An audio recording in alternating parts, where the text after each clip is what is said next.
Hello, friends. This is Dave Hurwitz, executive editor at ClassicsToday.com, here with reference recordings. And now we're venturing into the treacherous field of opera. Yes, as with piano music, opera is a universe unto itself, populated with complete lunatics who are incredibly passionate about the things that they like for reasons that they largely can't explain. They'll say things like, well, this tenor's voice has squealo, or you have to know what a lyric soprano is supposed to be because, the break of the voice occurs around a G, and everything above that is this, and the chest voice is detached from the rest of her, and the poor dear.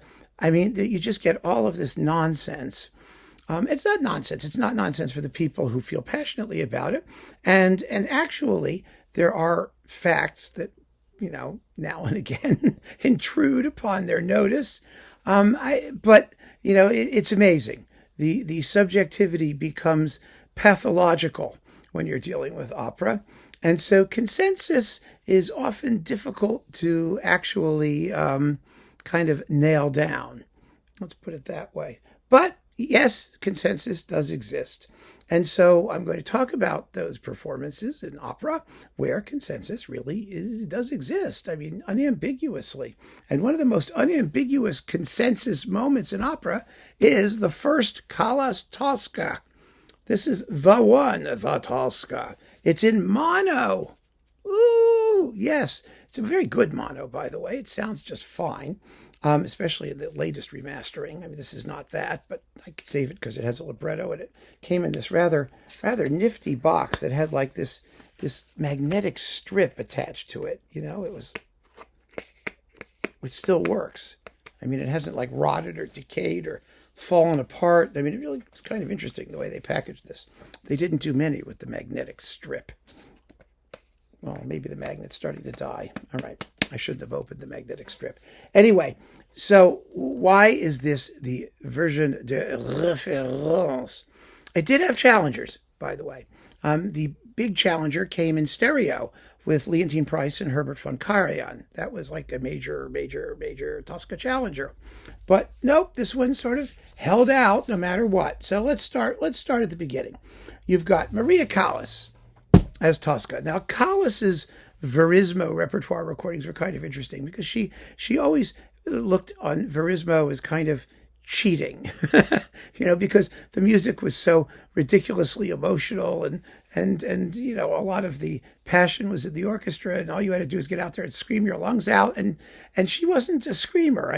She was a thoughtful artiste, more or less.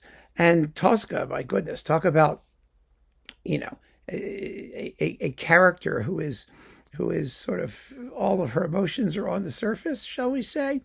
But nope, she made the most of her. She really did. She thought her through and did wonderful stuff. And of course, Tosca does have its incredibly resonant moments. The best being at the end of Act 2, which isn't even sung, it's spoken. When, having stabbed Scarpia, Tosca gets up there and goes, "E avanti lui tremava tutta Roma." Yes, and all Rome trembled before him. She doesn't giggle or cackle. But yeah, it has wonderful dramatic moments that you can make your own, and she does make them her own. She really does. Callas's voice was always an acquired taste. People dislike it to this day. Other people think it just was a miracle of expressive, kaleidoscopic, colorful potential. I just think there's some great singing in here. Really, really great singing. She takes it seriously, as she always does. She inhabits the role beautifully. It's a gorgeous performance. Then we've got Giuseppe Di Stefano as Cavaradossi. All he has to do is yell and die. That's basically his job, right? He's a tenor. He yells a lot about revolutionary victory and whatnot. And he, has a wonderful love duet with Tosca. And then, Scarpia kills him, and that's the end of that. He gets tortured and he dies. And Di Stefano is very, very good at torture, death, and yelling. So that's wonderful. And as Scarpia, the evil Scarpia, we have Tito Gobbi. Now, Gobbi is another singer who was an acquired taste. He was the baritone Callas in many ways, because his voice was a little bit dry and leathery, but he was a Kunst baritone, that is, a thoughtful, intellectual singer who really tried to give Scarpia, who's just totally evil and has nothing else about him in his character, really. He tries to give Scarpia a little bit of emotional charge and nuance, and he's wonderful with Callas. I mean, their scene together, their big scene together in Act Two is really a knockout. It's absolutely spectacularly wonderful. And then, of course, we have conducting, Victor de Sabata. Now, Victor de Sabata was a conductor of such austere seriousness that he made Toscanini nervous. Really, he made very, very few recordings. He didn't believe in, I don't think he believed in fire, never mind electricity.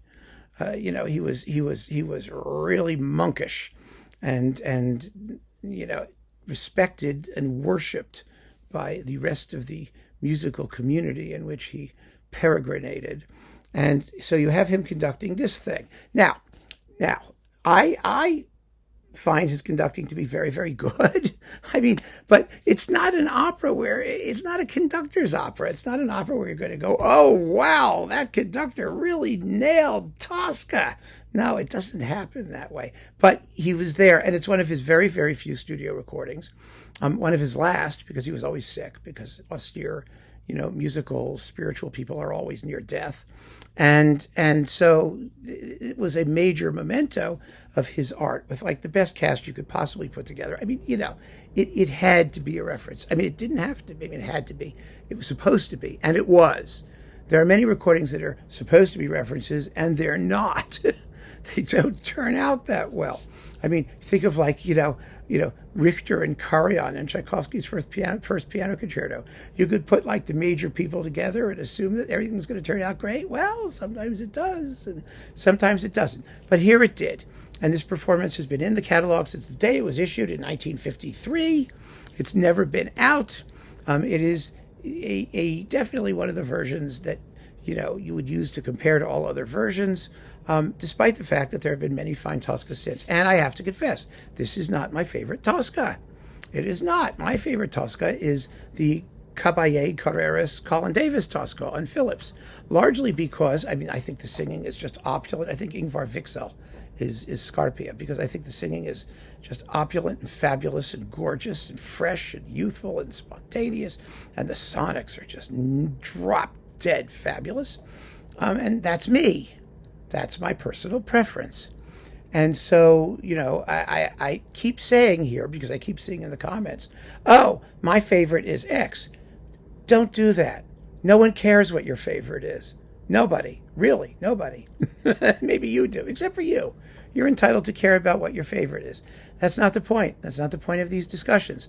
The point of these discussions is to figure out why certain recordings became the object of a consensus that made them reference recordings. If you don't know the reference recordings, then just be honest and say, well, I don't know that reference recording, and get off your butt and listen to it. Listen to it and get to understand what people heard about it. And then you can compare it to the ones that you prefer. That's the way it works, right? That's the idea. I want you to all understand what the reference recordings were or are, so that you can have some sort of fun. I mean, the idea is fun, right? Entertainment, making comparisons between versions you do know and versions you don't. And maybe learn something or enjoy something about the music that you didn't hear before. At least that's my hope. So we shall talk about consensus. You can do that. And if there are alternatives for consensus choices, those we can talk about as well, because there are always alternatives in this wonderful world of classical music where everything is fluid. But for opera and for Tosca, here's your baby, the Callas Tosca. So keep on listening, friends. Thanks for joining me. Take care.